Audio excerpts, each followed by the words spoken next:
देशों में विमान के छोटे मोटे पुर्जे पार्ट्स निर्यात करता रहा है, लेकिन अब देश में पहली बार मिलिट्री ट्रांसपोर्ट एयरक्राफ्ट बनने वाला है। मैं इसके लिए टाटा ग्रुप को और एयरबस डिफेंस कंपनी को बहुत बहुत शुभकामनाएं देता हूं। मुझे बताया गया है कि इस प्रोजेक्ट से भारत की 100 से ज्यादा एमएसएमई भी जुड़ेगी। भविष्य में यहां दुनिया के दूसरे देशों के लिए एक्सपोर्ट के ऑर्डर भी लिए जा सकेंगे। यानी make in India, make for the globe का संकल्प भी इस धरती से और मजबूत होने वाला है।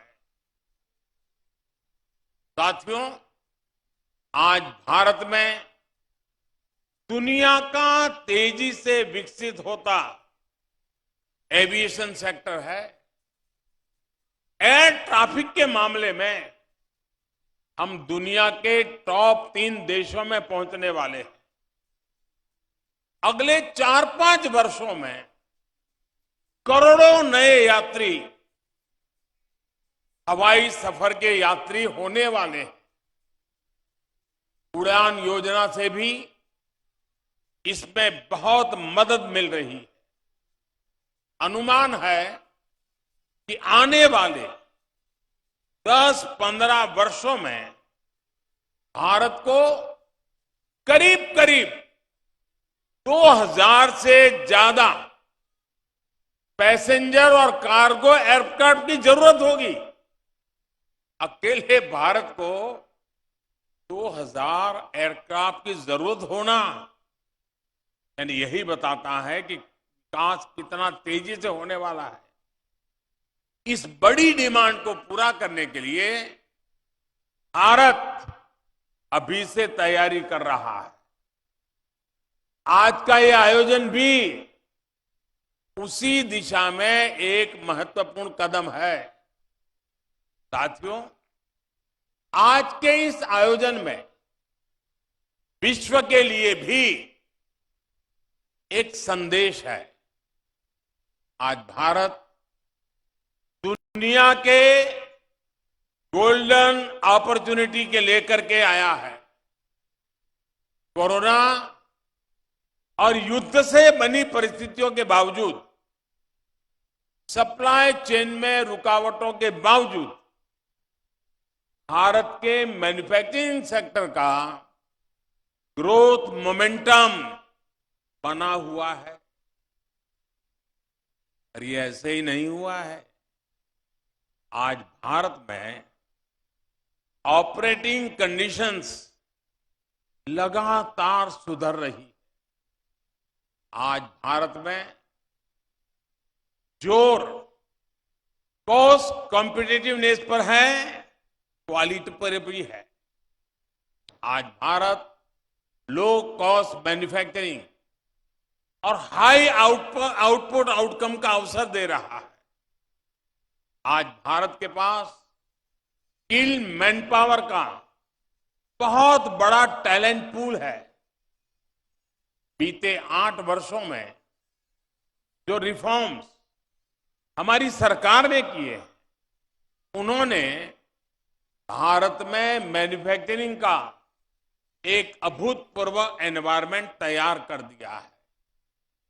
ईज ऑफ डूइंग बिजनेस पर जितना जोर आज भारत का है, उतना पहले कभी नहीं था। कॉर्पोरेट टैक्स स्ट्रक्चर को आसान बनाना हो, उसे ग्लोबली कॉम्पिटिटिव बनाना हो, अनेक सेक्टर्स में ऑटोमेटिक रूट से 100% एफडीआई का रास्ता खोलना हो, डिफेंस, माइनिंग, स्पेस जैसे सेक्टर्स को प्राइवेट कंपनियों के लिए खोलना हो, लेबर रिफॉर्म्स करना हो, 29 सेंट्रल लेबर लॉज को सिर्फ 4 कोड्स में बदलना हो, 33,000 उससे ज्यादा कंप्लायंसेस को खत्म करना हो, दर्जनों टैक्सेस के जाल को खत्म करके एक गुड्स एंड सर्विसेज टैक्स बनाना हो, भारत में आज इकोनॉमिक रिफॉर्म्स की नई गाथा लिखी जा रही। इन रिफॉर्म्स का बड़ा फायदा हमारे मैन्युफैक्चरिंग सेक्टर को ही मिल रहा है और क्षेत्र तो फायदा उठा ही रहे हैं।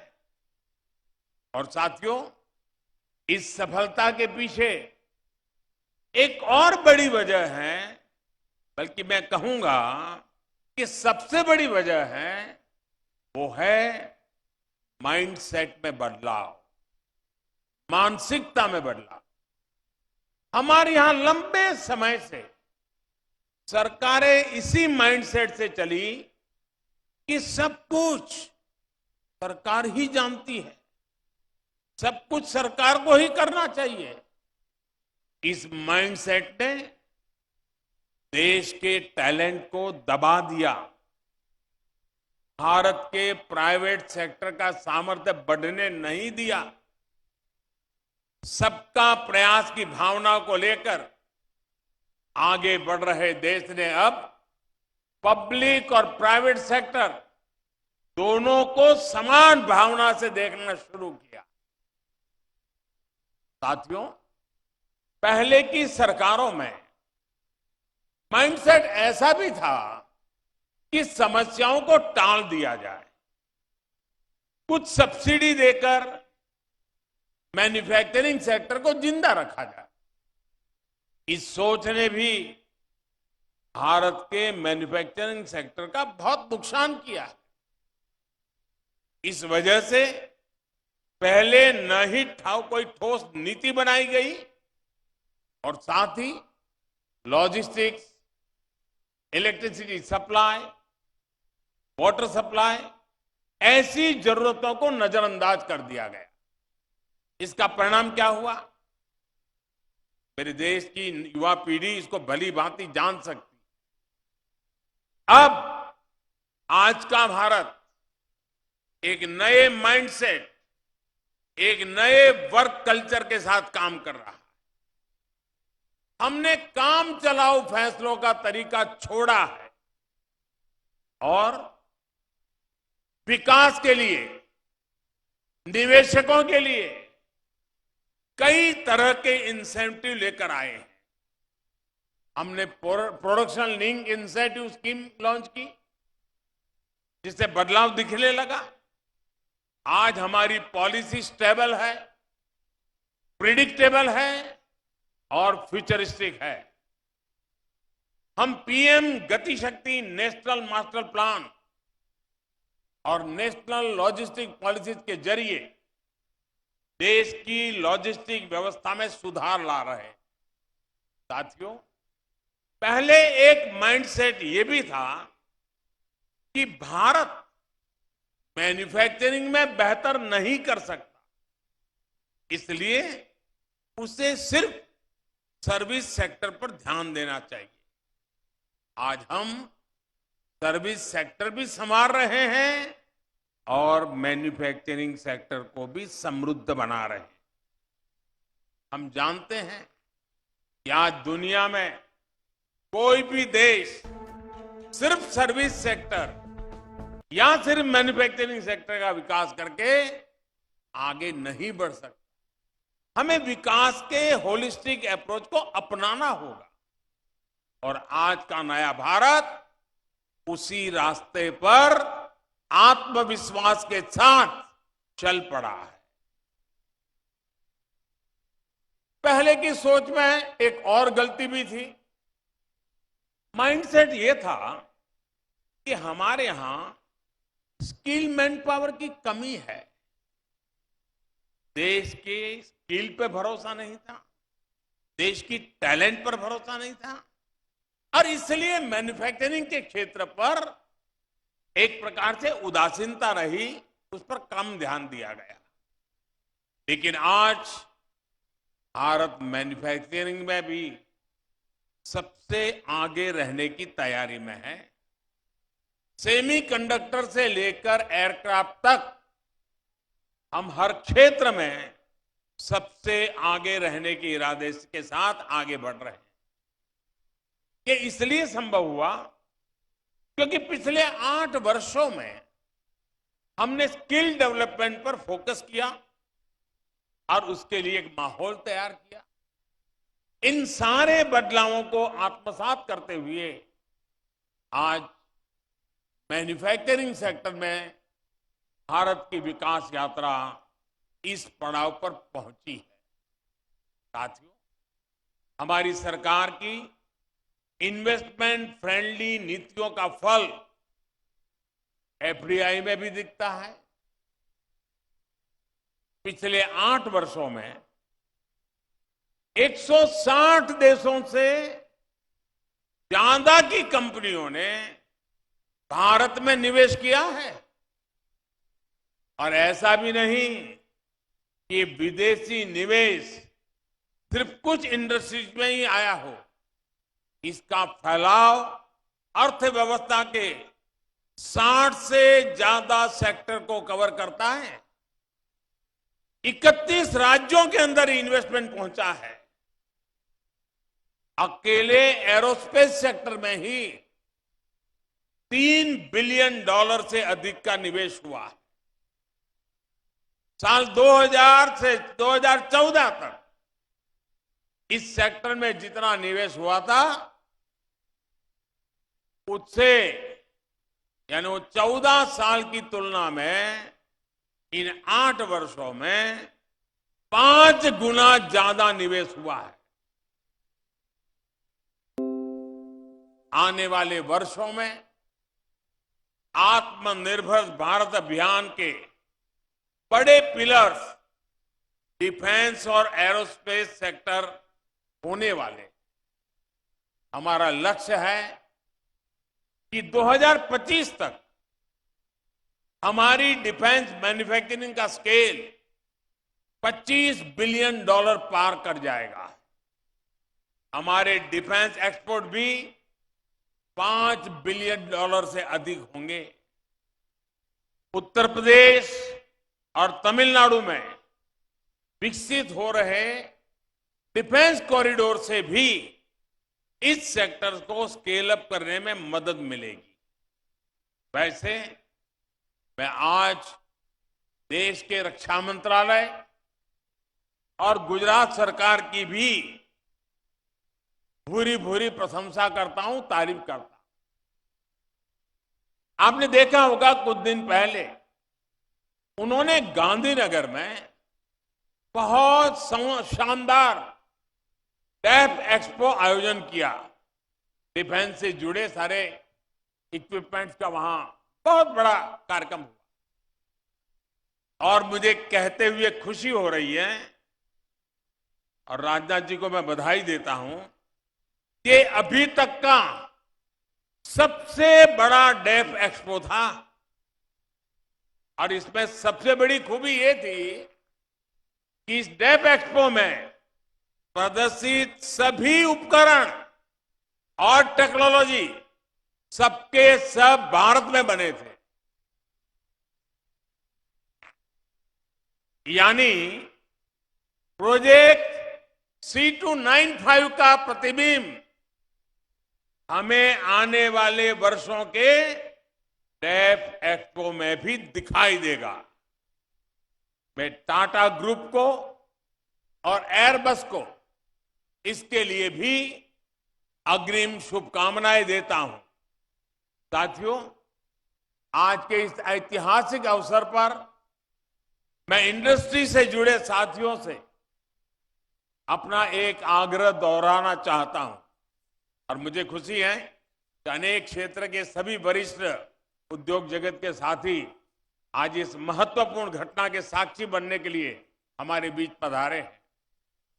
देश में इस समय निवेश के लिए जो अभूतपूर्व विश्वास बना है उसका अधिक से अधिक लाभ आप उठाएं। आप जितने एग्रेसिवली आगे बढ़ सकते हैं ये मौका जाने मत दीजिए। देश के जो स्टार्टअप्स हैं, मैं उद्योग जगत के एस्टैब्लिश्ड जो प्लेयर्स हैं उनसे आग्रह करूंगा, देश के जो स्टार्टअप्स हैं, हम उन्हें कैसे आगे बढ़ने में मदद कर सकते हैं। मैं तो चाहता हूं सब बड़ी इंडस्ट्री एक स्टार्टअप सेल अपने यहां बनाएं और देश भर में जो हमारी नए नौजवान स्टार्टअप पे काम करते हैं उनका अध्ययन करें और उनके काम में उनकी रिसर्च क्या मैच कर सकती है उसका हैंड होल्डिंग करें। आप देखिए बहुत तेजी से आप भी बढ़ेंगे और मेरे वो नौजवान आज स्टार्टअप की दुनिया में हिंदुस्तान का नाम रोशन कर रहे हैं, उनकी भी ताकत अनेक गुना बढ़ जाएगी। रिसर्च में अभी भी प्राइवेट सेक्टर की हिस्सेदारी सीमित ही है। इसको हम मिलकर बढ़ाएंगे तो इनोवेशन का, मैन्युफैक्चरिंग का और सशक्त इकोसिस्टम विकसित कर पाएंगे। सबका प्रयास का मंत्र हम सबको काम आएगा, हम सबके लिए मार्गदर्शक रहेगा और हम सब उसी राह पर चल पड़ेंगे। एक बार फिर सभी देशवासियों को इस आधुनिक एयरक्राफ्ट मैन्युफैक्चरिंग फैसिलिटी के लिए मैं बहुत बहुत बधाई देता हूं। देश के नौजवानों के लिए अनेक नए अवसर इंतजार कर रहे हैं। मैं देश की युवा पीढ़ी को भी विशेष रूप से शुभकामनाएं देता हूं। बहुत बहुत धन्यवाद।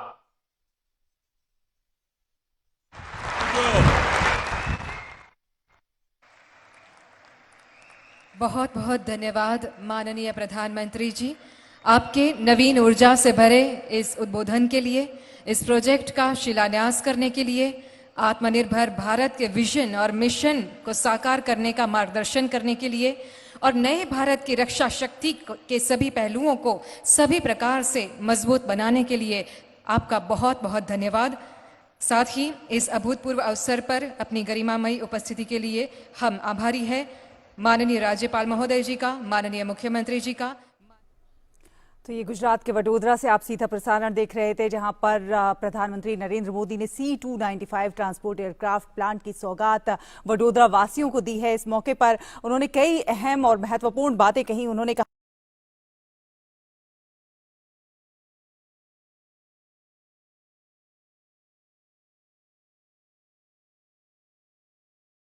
साक्षात स्वरूप ले रहा है। इस मंदिर की अगर विशिष्टता की बात करें तो ये मंदिर बेहद विशिष्ट है और ये मंदिर काल के कपाल पर अमिट हस्ताक्षर है। तकरीबन 350 मीटर गुणे 250 मीटर यानी कि 350 मीटर लंबा और 250 मीटर चौड़ा और 161 मीटर, माफ करिएगा, 350 फीट और 250 फीट और 161 फीट ऊंचा भगवान का ये शिखर होगा, जो कि इतिहास में काल के कपाल पर अमिट हस्ताक्षर के रूप में होगा, जो कि सनातन संस्कृति के दिव्य स्तंभ के रूप में होगा। और इस मंदिर निर्माण की जो प्रक्रिया रही, ये बेहद गहन शोध और वैज्ञानिक परामर्श के बाद शुरू हुई। CBRI, अनेक IITs और साथ ही साथ भवन निर्माण संस्था के जो विशेषज्ञ कंपनियां हैं, उन्होंने अपने विशद परामर्श के बाद जिस रूपरेखा को तैयार किया, वो रूपरेखा अब साकार रूप ले रही है। इस समय प्रधानमंत्री नरेंद्र मोदी गर्भगृह के पहले स्थित मंदिर के नाट्यगृह के क्षेत्र में है। नाट्यगृह क्षेत्र के बाद गूढ़गृह क्षेत्र है, जहां से सब लोग इस मंदिर में भगवान श्री रामलला विराजमान के दर्शन करेंगे। और एक छोटी सी प्रदर्शनी जो कि कार्यदायी संस्थाओं द्वारा लगाई गई है, उसका अवलोकन करने प्रधानमंत्री नरेंद्र मोदी पहुंचे हैं। दर्शकों को ये बताना जरूरी है कि जब इस धराधाम पर, इस स्थान पर मंदिर निर्माण की प्रक्रिया शुरू हुई तो ये माना गया कि शताब्दियों पहले यहीं से कभी मां सरयू की धारा बहा करती थी। तो ऐसे में ये चुनौती आई कि मंदिर ऐसा निर्माण हो जो समय की शिला पर अमिट हस्ताक्षर हो, साथ ही साथ 1000 वर्षों तक यह अपनी पूर्ण संरचना में रहे। तो नीचे से जल की धारा कभी शताब्दियों वर्ष पूर्व होने की वजह से इस मंदिर को ऐसा आधार और आकार दिया जा रहा है जो कि अभेद्य है और करीब 1000 वर्षों तक यह सनातन संस्कृति के दिव्य स्तंभ के रूप में स्थापित रहेगा। इसके लिए तकरीबन 20,10,000 घन मीटर इस क्षेत्र से पूरा रेत निकाला गया और यह पूरा का पूरा क्षेत्र जो था 400 फीट चौड़ा, 350 फीट लंबा और 55 फीट गहरा था। 55 फीट गहरे नीचे तक जाकर खुदाई करने के बाद 2,10,000 घन मीटर रेत यहां से निकाला गया और उसके बाद इस पूरे के पूरे क्षेत्र को IIT और CBRI द्वारा जो विशेष रॉयल कॉम्पैक्ट